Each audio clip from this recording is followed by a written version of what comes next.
Eh bien, bonjour à tous ces gens, on se retrouve pour une vidéo qui va être très importante pour vous aussi les jeunes qui sont dans les formations agricoles. Je vais vous faire voir quelque chose qui est malade, donc mon blé. Donc toutes les céréales sont comme ça et je ne suis pas la seule, c'est général. Donc c'est pas mal de gens dans toute la France qui ont ce problème-là. Donc d'ailleurs, n'hésitez pas à me écrire en commentaire dans quelle région vous êtes et aussi vos cultures, comment ils sont. Voilà, je vous remercie. Et n'oubliez pas de liker et de commenter, de regarder jusqu'à la fin. Je vous remercie d'avance. Voilà, donc une petite chose très importante, donc je vais vous faire voir, hein, voilà. Donc il y a beaucoup de choses que on n'a pas pu tout faire sur l'exploitation, comme beaucoup de gens, bien entendu, je ne suis pas la seule. Donc d'ailleurs, vous avez dû remarquer, le champ est un peu sale. Donc on a voulu traiter plusieurs fois, on n'a pas pu, parce que forcément possible, c'est qu'il pleuvait tout le temps.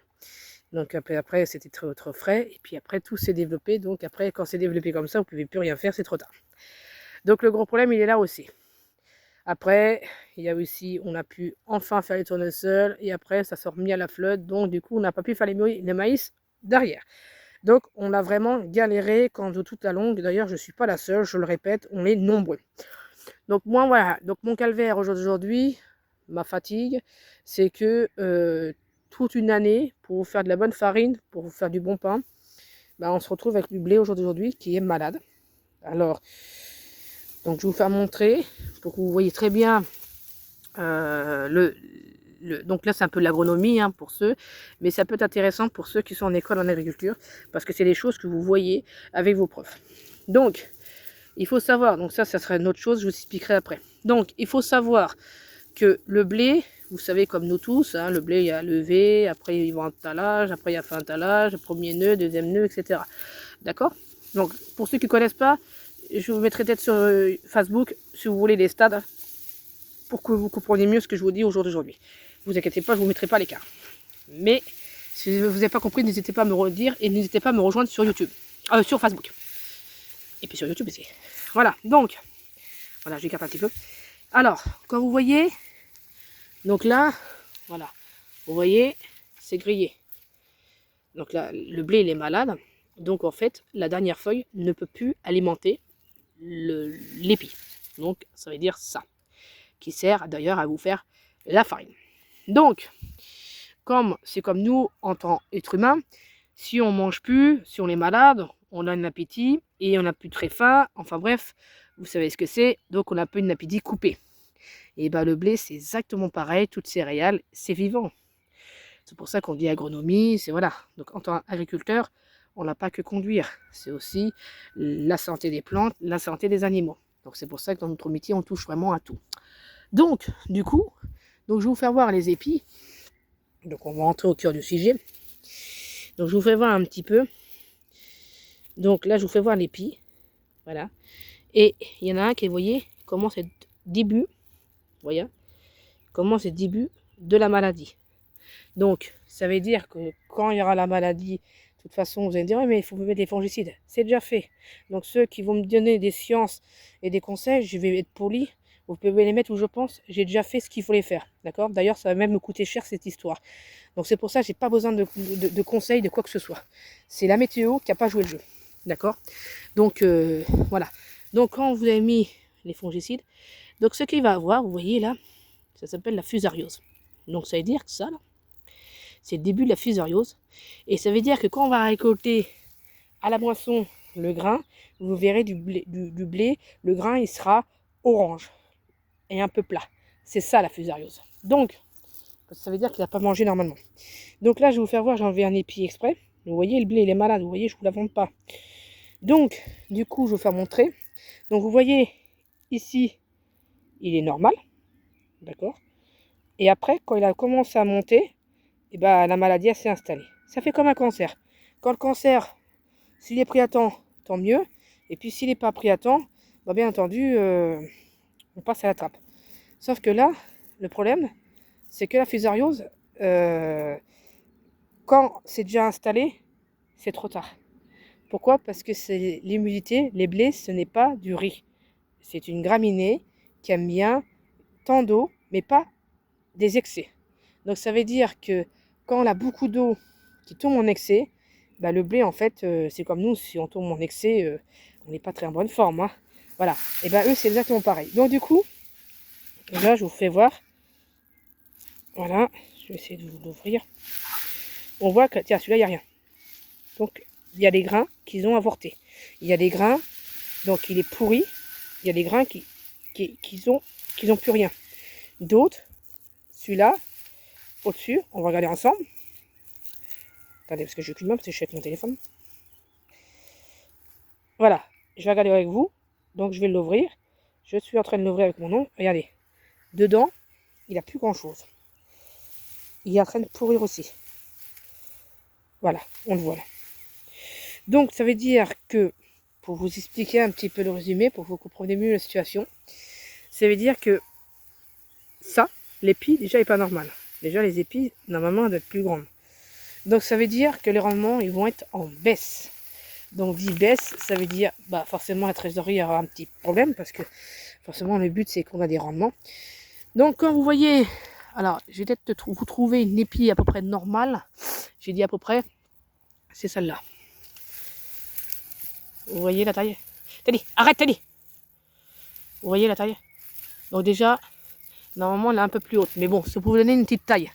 Donc voilà, donc c'est pour vous faire montrer que la fusariose s'est installée. Il y a la fusariose. Donc voilà, on le voit. Donc elle s'est installée bien pas tendue par le bas. Et c'est pour ça, quand je vois des petits jeunes qui passent des bacs, qui me dit mais c'est normal, c'est la moisson qui arrive. Non, ce n'est pas normal. Les orges, c'est pareil. Les orges, c'est pas normal aujourd'hui qui sont en train de griller par le sol. Normalement, c'est par au-dessus. Voilà. Je dis bien normalement parce que ces gens-là, ils doivent nous donner des leçons. Voilà. Par contre, je vais vous faire montrer. On voit deux petites montgolfières là-bas. Ça nous montrera le moral. Et puis là-bas, il y a un chevreuil. Alors, je ne vais pas trop vous le dire le mot parce que bon, en fait, mon chien, j'ai été honnête avec vous, il comprend tout. Vous le voyez, le chevreuil? Voilà, donc le souci qu'on a, c'est que donc le blé et les orges, ils sont malades. Alors par contre, je vous fais voir un peu les colzas. Moi, les colzas, ils ont souffert aussi un peu. Mais un peu moins parce qu'en fait, on a mis les fongicides au moment vraiment venu. Donc on a pu vraiment, voilà. Voilà, on voit le pied, il est normal. Voilà, donc le pire, c'est les orges et les blés. Donc voilà, pour vous parler des cultures, c'est pour vous faire montrer les gens, pour vous mobiliser. Nous, agriculteurs et mes collègues éleveurs, agriculteurs et tout ce que vous voulez dans le monde agricole qui sert à vous nourrir, c'est pas si simple que ça. Nous, on essaye de faire une qualité parce que bah, c'est pour vous nourrir, voilà. C'est pas pour nourrir des gestas ou tout ça. Nous, c'est pour nourrir la population. Donc, bien entendu, quand on voit des trucs comme ça, on s'inquiète parce qu'on se dit, bah, en fait, compte, c'est général. Donc, bon, ça va être vendu pour la farine, ça va pas être vendu en fourragé. Mais le risque qu'il peut avoir, si vraiment la pluie, elle continue encore et elle s'arrête pas, les blés ou les orges peuvent être germés. Et là, par contre, ça déclasse. Et après, on appelle ça, ça sera vendu fourragé. Voilà, donc en fait, on aura fait un travail de dingue pour, en résultat, pas pour vendre pour la bière ou pour la farine, ça sera vendre fourragé. Donc voilà, donc c'est pour ça, c'est pas très très drôle notre métier. Bon là, aujourd'hui, il fait très beau, on a de la chance, mais je tiens à vous dire, hier, on a eu de la flotte, je peux vous faire voir, on a encore des traces. On a encore des traces, voilà. Donc le problème, c'est que on a vraiment de l'eau, il fait beau 3 jours, et le restant, c'est que de la flotte pendant 2 semaines.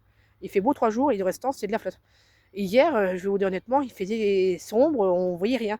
Donc, et ça, les cultures, ils n'aiment pas. Les cultures, même quand on les sème, on a eu le cas, quand on les sème, les cultures, ils aiment bien avoir le soleil, un petit peu de chaleur mais pour démarrer, mais après, ils aiment bien le soleil pour continuer à développer. Après, arrivé au mois de novembre-décembre, ils vont se mettre en arrêt végétatif, donc du coup, s'ils ont moins de soleil, c'est un peu normal, genre en hiver, donc du coup, la plante, elle est adaptée pour, donc du coup, elle va se mettre en arrêt végétatif, donc du coup, elle va dormir. Et puis après, arrivé fin février, début mars, tout ça, elle va se réveiller. Et le problème, c'est que nous, cette année, on n'a pas eu ce cas-là. Donc du coup, la plante, elle a toujours été, elle n'a pas dormi. Donc du coup, c'est pas très bon qu'elle n'a pas dormi sur une météo qui est très très couverte. Donc du coup, et ben, c'est pour ça que ça fait de l'humidité.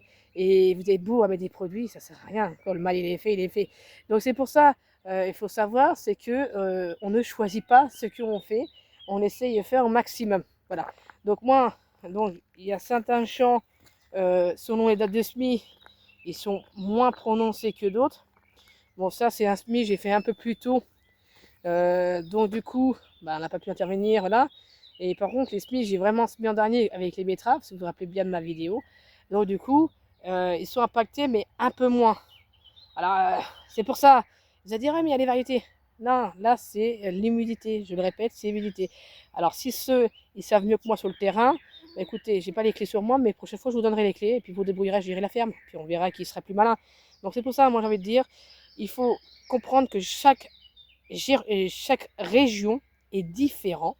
Je sais qu'on est beaucoup est impacté ce cas-là, parce qu'il y a des régions, ils ont eu des lots trop. Comme nous, on était inondés, dans le nord aussi, en Charente, chez mon ami Vincent, partout, d'accord? Donc, trop d'eau, ce n'est pas bon, même pour nous, comme pour les plantes, parce que les plantes, ils n'ont pas besoin des excès d'eau. Alors, pour ceux qui ne comprennent pas, vous achetez une petite plante, où vous voulez, et vous l'arrosez tous les jours, même de trop. Vous allez voir ce qu'elle va faire, vous allez comprendre. Une plante, ça réserve d'eau, et ça sait ce que ça a besoin. Voilà.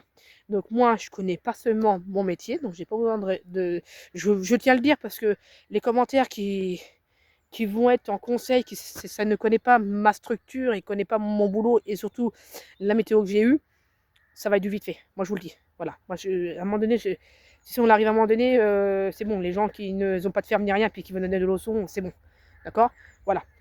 Donc, s'ils ont des fermes, au moins ils comprennent ce qu'on dit. S'ils n'ont pas de ferme, je ne veux plus chercher à comprendre. Parce que très souvent, ces gens-là, ils seront plus malins que tout le monde. Donc, moi, ça s'arrête, ça sera du vite fait. Après, si vous dites, oui, moi j'ai des questions à vous poser, il n'y a pas de problème. Voilà. Si tu as des questions, vous avez des questions pour chercher à comprendre, parce que vous voulez vous cultiver, il n'y a pas de problème. Je serai là pour vous répondre avec grand plaisir. Mais si c'est pour me donner des leçons, et que lorsque vous ne vivez pas avec moi, ni dans mon quotidien, c'est bon. Voilà. Ça sera comme sur TikTok, comme sur YouTube, partout. Maintenant, moi, ça sera du direct. Ça sera schlac, je ne chercherai plus à comprendre. J'ai plus envie de répondre, à muser sur des trucs il n'y a rien à expliquer parce que vous n'êtes pas avec moi. Donc voilà. Donc moi, je sais ce qui s'est passé. J'ai des amis, ils ont le même cas que moi. Et je vais vous dire, c'est général. C'est général, j'ai des amis partout dans toute la France. Ils ont le même cas que moi. Et c'est pour ça que je fais cette vidéo-là, pour vous faire montrer qu'on n'a rien à 100%, malheureusement. Voilà, on n'est pas dans la famille simulator. Voilà. Donc si vous avez des questions, n'oubliez pas de me les répondre, me les poser, et moi je vous répondrai, il n'y a pas de problème, avec plaisir. Dites-moi, tiens, pour ceux si je sais que il y en a beaucoup des exploitants qui me suivent, ou des apprentis, tout ce que vous voulez, dites-moi si chez vous c'est dans le même cas de vos patrons, voilà. Et puis pour ceux qui ne sont pas dans le milieu, c'est pas grave, mais vous êtes là aussi pour apprendre. Et si vous avez des questions, n'oubliez pas aussi de répondre. Allez, merci, à la prochaine. N'hésitez pas à vous abonner, liker, partager.